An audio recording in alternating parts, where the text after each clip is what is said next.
I have an unprofitable business in Dubai, unprofitable perfume business.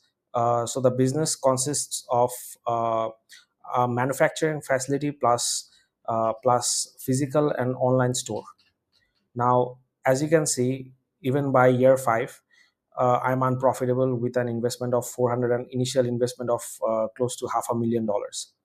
So here's the income statement. So as you can see, there is a bunch of products. So we have a bunch of direct costs, and here's the situation. It's unprofitable throughout the 5 years. Now I have to try to make it profitable. That's the whole process. So let's see how I can change some of the numbers in here and try to make this profitable. So the business is in Dubai. We are investing $450,000 initially, and this consists of both, the model consists of both manufacturing and sales. In terms of sales, we are offering both online and offline sales. So first, the first aspect we have to consider is customer acquisition. How are you gonna acquire customers? So customers can be acquired in two ways. One of the ways is organic, and one of the ways is paid promotions. So let's say if you are selling to friends and family or people you know, or any person who doesn't require any paid marketing to acquire, is falling under organic customers. So this is the particular field where you have to deal with organic customers. For example, in here we have 150, but let's say if we increase this to like 500, as you can see, the whole situation is going to change. So if we get more customers, and if we don't have to pay for acquiring those customers, then we are going to be profitable. But let's get back to previous state and check some of the other numbers. Let's say we our organic growth rate is roughly like 50% instead of the earlier 15%. So earlier we had 5%. So if it's 50%, then as you can see, the profit situation changes significantly. Let's make it 500%. As you can see, it's going to change even more. So these sort of factors are going to play an important role. Then we have churn rate. For example, if you have higher churn, let's say right now we have zero, but if we have, let's say, 15% churn rate, then as you can see, the net profit goes down further, the net loss goes down further. So this is how we're going to play around with the numbers and figure out how to make this business profitable. So uh, we have a marketing budget in here, we have the promotional channels in here. For example, in the first year, we are expecting to spend 12% of the first year's total investment into promotional budget, and from the ongoing years, we are going to spend 8% of the ending cash balance of previous year. So let me show you what that means. Previous cash balance plus new investment. So in order to understand this, we need to visit the cash flow. So here's the cash flow. So let's say we are in 2027 January, and we need to put some budget. We need to set aside some budget for promotions. So what we have to do is we have to take the ending balance of this year, and during January, if we invest any additional funds into the business, then this particular fund ending balance plus the new investment will create the new cash balance, and we have to allocate the promotional budget out of that fund. So let's say that the ongoing budget is 8%. Then our situation is this. Let's say if we increase the budget, what happens? So if we increase the budget, let's go to the financial statements and the income statement. So here's the income statement. So even if we increase the budget, we are going to be profitable by year five. It's going to take some time to be profitable. Please keep in mind that if we go back to the previous state and go back to income statement, let me show you a very important aspect of this. So we are generating enough gross profit, but our operating expenses are very high. This is why our EBITDA that is one of the reason why we have net loss in here. Also, you have to take one important thing into consideration. Let's say we have depreciation in here. We have very high depreciation because we need, if we are gonna set up a factory, then we need to invest on machineries. As you can see in here, under capex and investment, if you go under capex and investment, we are spending money on this blending machine, then we have bottle filling line, so on and so forth. So in total, if you go at the if you visit if you move to the table at the bottom, then you're going to realize that after buying all these machineries, after spending on permits, renovation of the shop, online offline shop, we are going to be spending roughly 635,000. 635,000. So even the $450,000 of investment is not gonna be enough. So we have probably have to increase the investment. So let's make this 850,000. Now, as you can see, we are profitable. So this could also be have been a reason that we were not profitable, since our investment amount wasn't enough. So we were running out of cash, which wasn't giving us enough funds for running the day-to-day business and also spending on promotions. Now let's look at the income statement situation. So here's the income statement, and here is the net income. As you can see, we can also increase the net income by reducing the operating expenses. In here, if you have noticed that the taxes are zero at the moment, so let's fix this. Let's go to input, let's go to this particular part, corporate tax. Let's say it's 15%. So if we put 15% in here, the then we have 445, roughly $500,000 of profit. Earlier it was 453. So the more tax we have, sorry, 0. So if we have 0, we have this net profit, and if we have, let's say, 10%, the profit obviously goes down. If we have 50%, as you can see, it's going to go down further. So if you have 10%, let's say, if we go visit the financial statements, income statement, and taxes, as you can see, everything is updated in real time. Another important thing is, let's say we want to take a loan. In addition, let's say we don't want to invest 850K. Let's say that we want to invest 400K in equity, and let's say 450K we're going to take in debt. So let's see how does that work out. So if we have zero interest, then the net profit looks something like this, which is pretty similar to the $850,000 of equity injection. But let's say if we have to pay an interest of like 10%, as you can see, it goes down. Also, let's say the payback period is 5 years, then that also plays an impact, because if you want to pay back the funds, then you will have less cash flow, and if you have less cash flow, you will have less room for expanding the business, which will obviously reduce your revenues and profits. So this is kind of like a game. As you can see, if I visit cash flow, let me show you how this works out. So this is the cash flow. As you can see, since we have 5 years of repayment schedule, every year we have to pay off 90,000. In addition to that, we have to pay an interest. As you can see, interest expense of 45. It's going to go down, because as your principal amount goes down, your debt interest will also go down. This is the break-even analysis chart, as you can see. Now let's make some additional changes, and let's just check how it works out. Let's say we are charging $45 for this. Is one of our key products, because 70% of our customers are buying this product 3 times per year, this particular product. On the other hand, for this product, 15% of our total customers are buying this product on an average once a year per customer. So an important part of this equation is number of customers acquired. Let me just show you.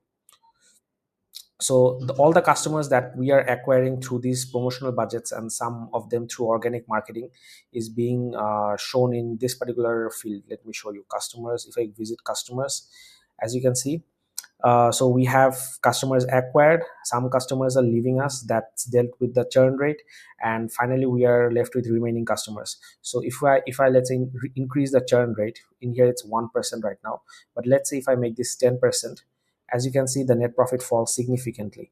Now let's make this 40%. As you can see, we are not profitable. So you can also figure out, if we increase or reduce the churn rate, what happens to the net profit. Let's make this 15%. Let's make this 20%. Net profit year 5, it's not going to work out. So you have to be within 15%, 15 or 18%. So if it goes above, based on the current assumptions, if it goes above 15%, we're not going to be profitable. So let's keep it 10%. Now let's make some other changes. Let's play with the prices. For example, instead of $45, let's see what happens if we charge $35. So we are not going to be profitable. So why does it say break even by year one? Let me check. So let's visit the income statement. So it says profitable because initially, in even though you are going to be profitable during the first couple of years, you are gonna run out of cash. Let me check the cash flow. So this is a pretty interesting phenomenon. If you look at this, the first couple of years it's profitable, then we are running into losses. What's the reason behind this? So in order to understand this, you have to look at the cash flow statement. So in any sort of business, if the cash flow doesn't grow, if the cash flow doesn't grow, or if the business doesn't grow, but its expenses keeps on growing, then you are gonna get into some trouble. For example, in here, as you can see, the operating expenses, as you can see over the years, is increasing. During the first year, it was 303, then it went down a bit, then it started increasing over time. But the revenue, if you look at the revenue now, the revenue isn't increasing much. It only increased by around $6,000 during the last 2 years. So what this is doing is the profit and the revenue isn't growing, but the expenses are growing, which is turning this business unprofitable. The primary reason could be anything from decreased cash flow to reduced profit margins to increased cost of goods sold, so that sort of stuff. So now we are going to dig into the possible reasons and how to get this fixed. So let's say we are charging $35 in here in this, but if we want to grow this business, we have to come to this particular area. Let's say instead of 2% of organic growth rate, let's say we increase this to like 15%. Now as you can see, we're going to observe some changes in here. Let's increase the initial number of organic customers. Let's reduce the churn rate. Also, churn rate plays an important part. As you can see, the whole thing is changing. So uh, now if I look at the cash flow statement and the income statement, as you can see in here, the profit will be growing over time. A very important part of this game is the capex. In here, as you can see, depreciation is something like 89,000, but during the third and fourth year, it has jumped. Why is this? In order to understand that, you have to go to the capex. So since we are increasing our sales, so we have to be buying more machineries during the third year. So as you buy more machineries during the third year, it will put a strain in your cash flow, and also your depreciation expense will grow. Let me show this to you in practice. In income statement, if you look at the income statement, your profits are going to be taking a hit during the depreciation period, higher depreciation period.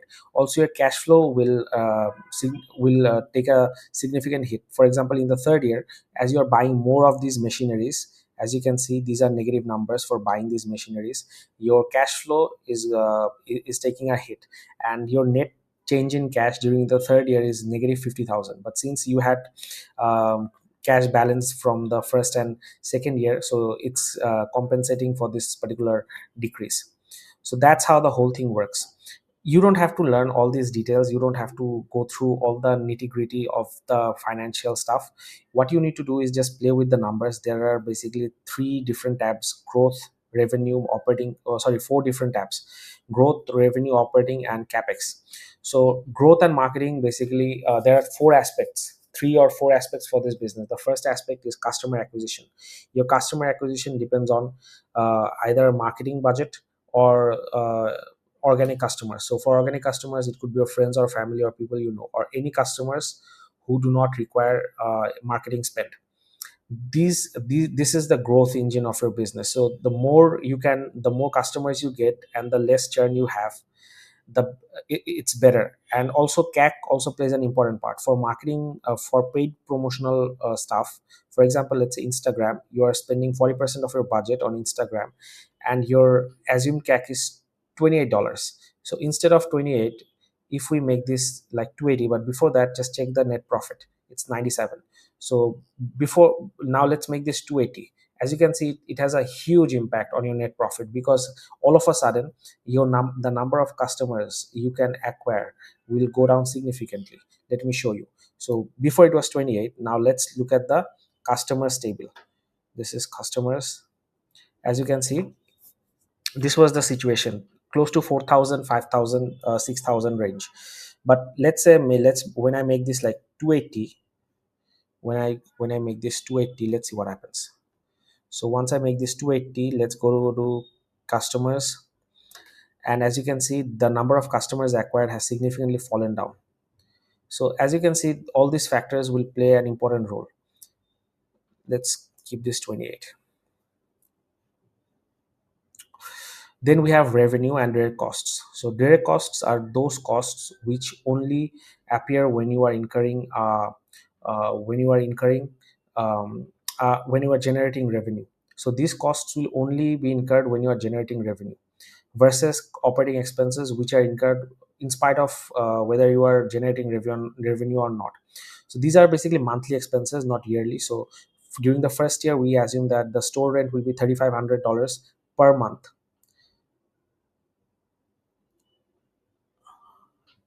As you can see, fixed monthly operating expense. So these are monthly expenses. If you reduce or increase this, then it will also have an impact on the operating expenses. These are the fixed costs. Then we have capex and investment. So during the initial part, we have the capex. Also, there is one important thing to consider is working capital assumptions. So receivables are, if your receivables increases, let's say instead of 15 days, if your receivables goes to like 40 days, then it will reduce your cash flow. Because if you have to give more credit to customers, it will tie up your cash, which will obviously obviously put an impact on how much capital you can allocate on expansion. So instead of 40, let's say if it's 10, obviously your net income will increase, and it will also have an impact on your sales and everything. 20, as you can see in here, and 10. This is also true for payables, but with an opposite impact. If your payables goes up, it's better for you. So instead of 30, if it's 50, as you can see, the cash balance increases significantly. Like versus like if it's like 577 and 50, 832, huge impact. Inventory, if you have to keep more inventory, you will have to keep more cash tied up into the inventory. So more inventory will is bad for you. So instead of 45 days, let's say if it's like 120 days, as you can see, the cash balance goes down significantly. So let's keep it like 40 days.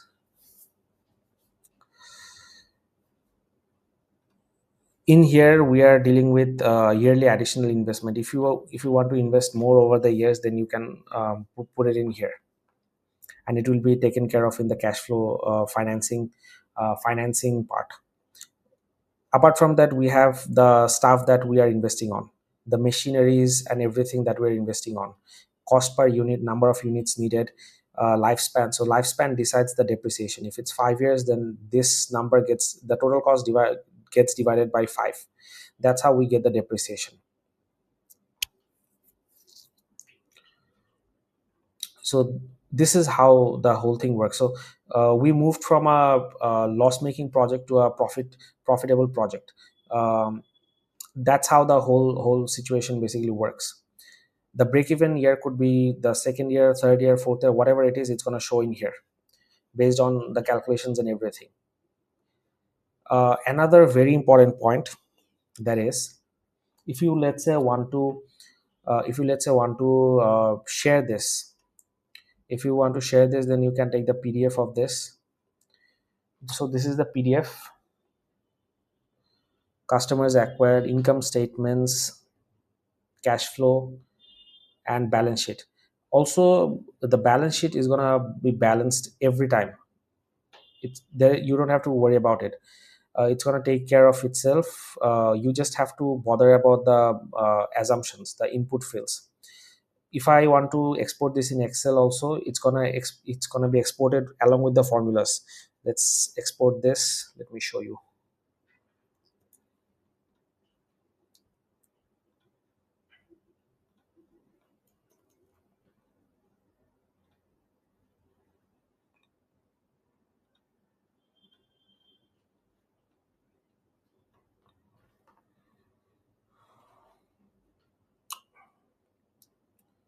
Let's say you want to take this in Excel.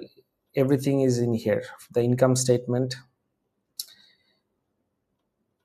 these are not hard coded. These are, we have formulas in here.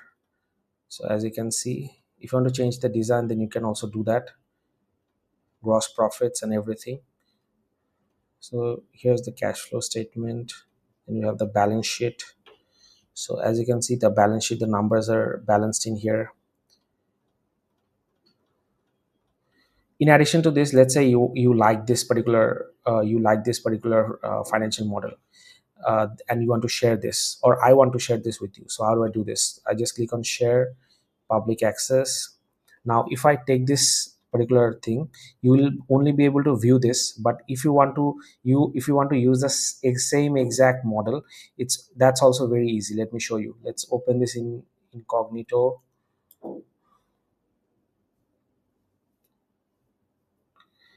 So let's say I don't have an account in here. So what you have to do is, you can, at this moment, you can just view the model. This model can be viewed only, you can't make any changes. But let's say you want to make some changes, so you just can click on duplicate, and then you have to click on save. If you click on save, or if you try to make any changes to any of the numbers in here, it will ask you to basically create a account in here. You create an account in here, it's pretty easy. They will send you a confirmation link. You click on that link with an email address and a password, and you are going to be able to create an account. And after you create an account, you will be able to use the model just as I used, the same exact model that I have built in here. So it's pretty simple. If you want to provide the edit option for someone to edit this exact model, let's say you have you have a colleague or a partner or anything, you can just click on can edit, and take this particular link and share it with them. They will be able to edit this exact link, edit this exact model. So that's how the whole thing works. I'm gonna share the view link in the video, so that if you want to use this exact model, you can do that for your own perfume business. Another important thing is this: you can change the starting year to anything. Like if I make this 2027, then everything changes easily. uh, as you can see, everything starts from 2027. Also, you can change the currencies to anything. For example, this is business is in Dubai. So let's say I want to look at the Dubai currency, then we can see that AED. Or if this business is in Japan, then we can adjust accordingly.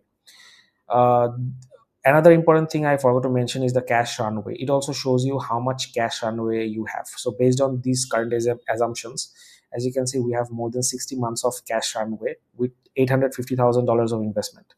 Let's change some of the stuff in here. Let's say